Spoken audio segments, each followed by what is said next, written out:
Good morning. निर्वाण GS academy में आपका हार्दिक अभिनंदन है। करंट अफेयर के सेगमेंट के साथ हम फिर आपके सामने हाजिर हैं। और पहला प्रश्न है एंटोनियो कोस्टा के साथ अन्य किसे भारत के गणतंत्र दिवस 2026 में मुख्य अतिथि के रूप में आमंत्रित किया गया है? Along with Antonio Costa, who else has been invited as chief guest for India's Republic Day 2026?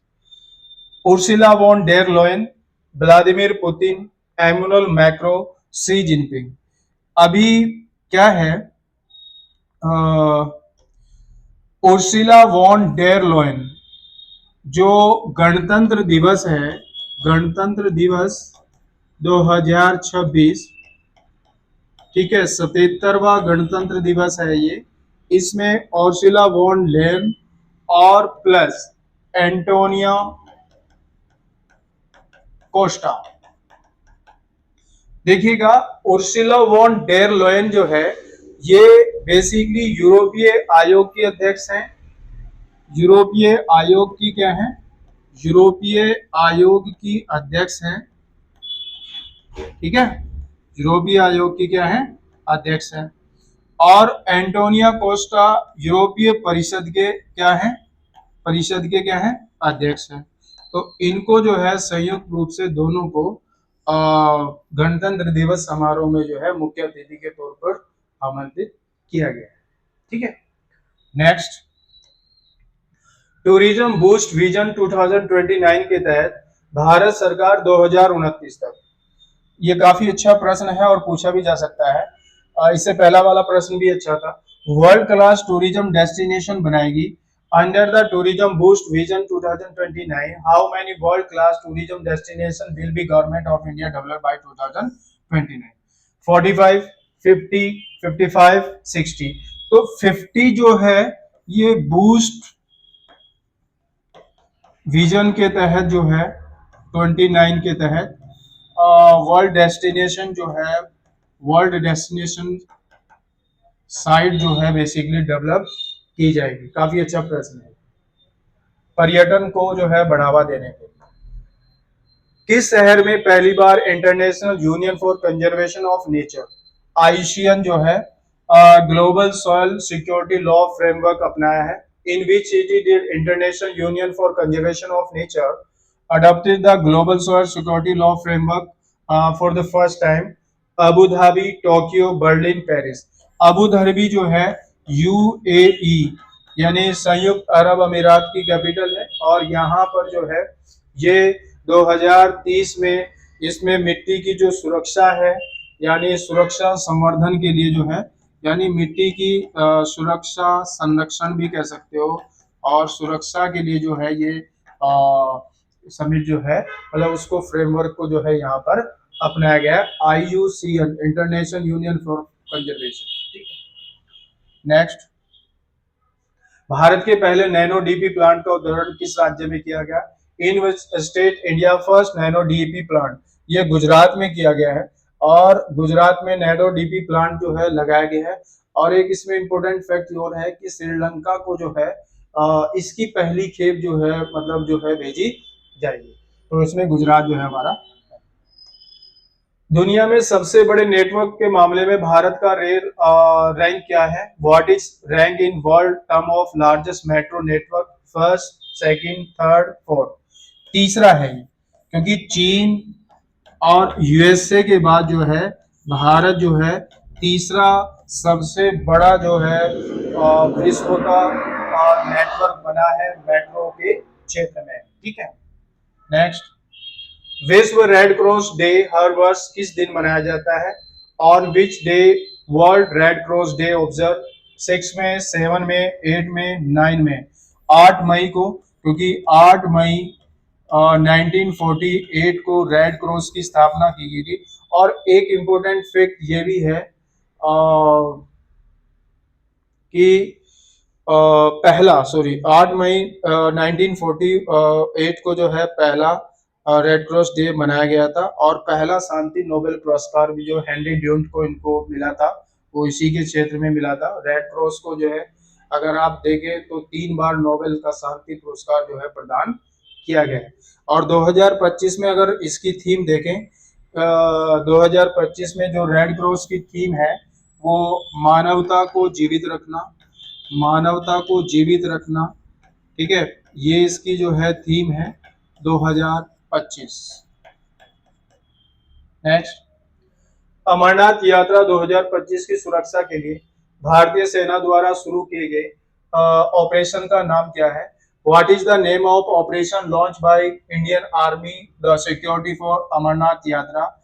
Operation Trinetra, operation Shiva, operation Vijay, operation Surya. Operation जो शिवा है ये अमरनाथ यात्रियों के लिए जो है शुरू किया गया है ऑपरेशन है, ठीक है। नेक्स्ट देखें, भारत को हाल ही में जारी ग्लोबल फायर पावर इंडेक्स 2025 में कौन सा स्थान मिला है? What is India rank in recently released global fire index 2025? चौथा है, तीसरा है, दूसरा है। तो जो ग्लोबल फायर इंडेक्स है, ग्लोबल फायर इंडेक्स में 145 देशों में, ठीक है, 145 देशों में भारत को जो है, देशों में अगर आप बात करें तो भारत को जो है चौथा स्थान जो है, चौथा स्थान जो है प्राप्त हुआ। World global fire power index में चौथा स्थान जो है पाया गया है। और पहले स्थान की बात करें तो पहले स्थान पर जो है बेसिकली अमेरिका आता है, US, United state of America. Bharat के सबसे भारी कम्युनिकेशन सैटेलाइट का क्या नाम है जिसे हरिकोटा से लॉन्च किया गया है? What is the name of India heaviest communication satellite to be launched from Sriharikota? CMC-03, TMS-05, IND-11, DNT-10। तो CMC जो 03 है ये भारत का सबसे बड़ा भारी जो है कम्युनिकेशन सैटेलाइट जो है इसरो द्वारा जो है इसको इसरो द्वारा जो है इसको क्या किया गया है, हरिकोटा से लॉन्च किया गया।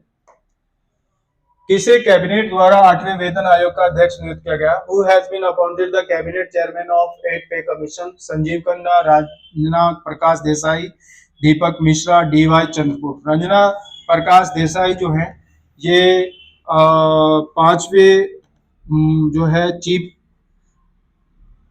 न्यायाधीश थे सुप्रीम कोर्ट की, 5वीं महिला न्यायाधीश थी, ठीक है, रंजना प्रकाश देसाई। इनको जो है 8वें पे कमीशन का जो है अध्यक्ष बनाया गया है। और ये पे कमीशन जो है 1 जनवरी 2026 से क्या होगा, लागू होने की होगी, ठीक है। तो ये एक प्रश्न था। नया सेगमेंट जो है आज उत्तरकालीन जो मुगल है, यानी औरंगजेब की मृत्यु के बाद जो 1707 के बाद जैसे औरंगजेब ने उत्तराधिकार का युद्ध लड़ा था तो उसके पुत्रों में भी जो है उत्तराधिकार का युद्ध हुआ। और उस उत्तराधिकार के युग में यानी जो 1707 से, क्योंकि 1707 में औरंगजेब की मृत्यु के बाद 1707 से 1712 तक जो है ये मुअज्जम जो थे, मुअज्जम, ठीक है, बहादुर शाह के नाम से जो है शासक बने। इनको शाहे बेखबर भी जो है, शाहे बेखबर भी जो है कहा जाता था, ठीक है। शाहे बेखबर इस वजह से कहा जाता है कि कोई खबर नहीं थी इनको, 65 साल की उम्र थी तब ये जो है बेसिकली दिल्ली के जो है मुगल कालीन बादशाह बने औरंगजेब की मृत्यु के बाद, ठीक है। उसके बाद अगर आप बात देखें जहांगीर शाह आता है, ठीक है, जहांगीर शाह आते हैं और ये जो है 1712 से 1300 यानी लगभग 5-6 महीने लगभग ये रहे। और इनको जो है लंपट मूर्ख बोला जाता है, लंपट मूर्ख जो है इनको बोला जाता है। हालांकि जो है जजिया की ऑफिशियल जो है ऑफिशियल रिकवरी पर जो है इनको मना कर दिया था, यानी जजिया को जो है इन्होंने बैन कर दिया था, ठीक है, जजिया जो है इन्होंने बैन कर दिया था। उसके बाद अगर आप देखें तो जहांगीर शाह के बाद जो है फर्रुख सियाह रहते हैं, ये 1713 से जो है लगभग 19 तक रहे और इनको घृणित कायर कहा जाता है, ठीक है। इनके समय में एक बहुत इंपॉर्टेंट है सैयद बंधु जो थे, सैयद बंधु काफी फेमस थे जिनको किंग मेकर कहा जाता है, क्योंकि काफी जो है मुगल बादशाहों को इन्होंने बनाया, हटाया, मारा, अपनी तरीके से जो है इनको बनाया और अपनी तरह से जो है इनको हटाया। ठीक है, उसके बाद जो है मोहम्मद शाह आते हैं, मोहम्मद शाह। इनको जो है ये 1719 से 48 तक रहे, काफी लंबा समय रहा उत्तर मुगलकालीन शासकों में। और इनको जो है रंगीला भी कहा जाता है। ठीक है, इनकी गतिविधियों के कारण, इनके व्यवहार के कारण कहिएगा, ये कभी जो है मतलब एक किस्म से महिलाओं के साथ ज्यादा सम्मान या इस तरह की एक्टिविटी के कारण उनको रंगीला कहा जाता है। ठीक है, इनके समय में जो है 1739 में नादिर शाह ने करनाल के युद्ध में, करनाल का युद्ध हुआ और उसमें जो है हराया और भारत से जो है तख्त ताउस, ठीक है, और कोहिनूर हीरा ये लेके चले गए थे अपने साथ। इनको ईरान का जो है नेपोलियन के नाम से भी जाना जाता है। ठीक है, उसके बाद जो है आलमगीर आता है। ठीक, इनके समय में प्लासी का युद्ध हुआ। उसके बाद शाह आलम आते हैं, शाह आलम थर्ड। ठीक है, और बक्सर का युद्ध हुआ। बक्सर का युद्ध जो है 1764। ठीक है, और 1761 में जो है पानीपत का तीसरा युद्ध, वो भी बेसिकली क्या हुआ, शाह आलम सेकंड के समय में, थर्ड के समय में जो है हुआ। ठीक है, उसके बाद अकबर सेकंड आता है। राजा राम मोहन राय को, राजा राम मोहन राय को राजा की जो है उपाधि दी थी और इन्हीं की पेंशन, क्योंकि अंतिम मुगल बादशाह थे जो ब्रिटिश से जो है क्या करते थे, पेंशन प्राप्त करते थे, और इन्हीं को जो है, इन्हीं की पेंशन के लिए जो है राजा राम मोहन राय लंदन गए थे और वहीं पर उनकी जो है मृत्यु हो गई। अंतिम बादशाह जो है बहादुर शाह जफर आता है, बहादुर शाह जफर, और द्वितीय भी बोलते हैं इनको। और 1857 का रिवोल्ट हुआ, अंतिम मुगल बादशाह थे। ठीक है, और इनके बाद जो है मुगल बादशाही जो है वो समाप्त हो। तो ये उत्तर मुगल कालीन है। ठीक है, इनके बारे में कुछ महत्वपूर्ण प्रश्न। नेक्स्ट देखते हैं, विश्व की झीलें हैं, और विश्व की झीलों में सबसे पहले अगर आप देखो, हम देखते हैं बैकाल झील। बैकाल जो है ये रूस में है, और विश्व की क्या है ये, विश्व की सबसे गहरी झील। ठीक है, ये है बैकाल झील। उसके बाद अगर आप देखो तो टिटिकाका है, ये पेरू व बोलिविया की सीमा रेखा पर है। ठीक है, और काफी नौगाम्य झील है, ये काफी ऊंचाई पर स्थित है, नौगाम्य झील जो है इसको बोला जाता है। उसके बाद देखें वॉन झील, ये टर्की में है, और विश्व की सबसे लवणीय झील, लगभग 338% जो है इसकी लवणता जो है मानी जाती है। उसके बाद मृत सागर है, ये भी जो है सबसे जो है गहरा, सबसे गहरा स्थान कह सकते हो, और ये झील के रूप में भी, इसमें भी लवणता जो है काफी पाई जाती है।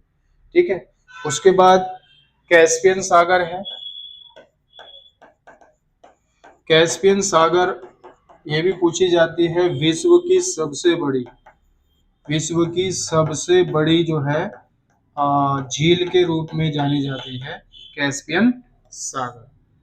और देखें, कैस्पियन सागर को सबसे बड़ी झील के रूप में जाना जाता है। अरल सागर है, ठीक है, अरल सागर है, यहाँ से क्या है, आमू दरिया, आमू दरिया और सिरा दरिया, सिरा दरिया, ये मतलब बेसिकली क्या होते हैं, दो दर्रे हैं वो निकलते हैं अरल सागर से। उसके बाद विक्टोरिया है, और ये KUT कट यानी केनिया, युगांडा, तंजानिया, मतलब इनसे जो है क्या रहता है, सराउंडेड है। ठीक है, तो ये कुछ झीलें हैं जो विश्व की झीलें, ये महत्वपूर्ण है। बैकॉल है, टिटिकाका है, वॉन है, मिड सागर, कैस्पियन सागर, अरब सागर, विक्टोरिया। ठीक है, तो ये एक सेगमेंट था। नए सेगमेंट के साथ हम फिर हाजिर होते हैं। ठीक है, तब तक के लिए जो है धन्यवाद।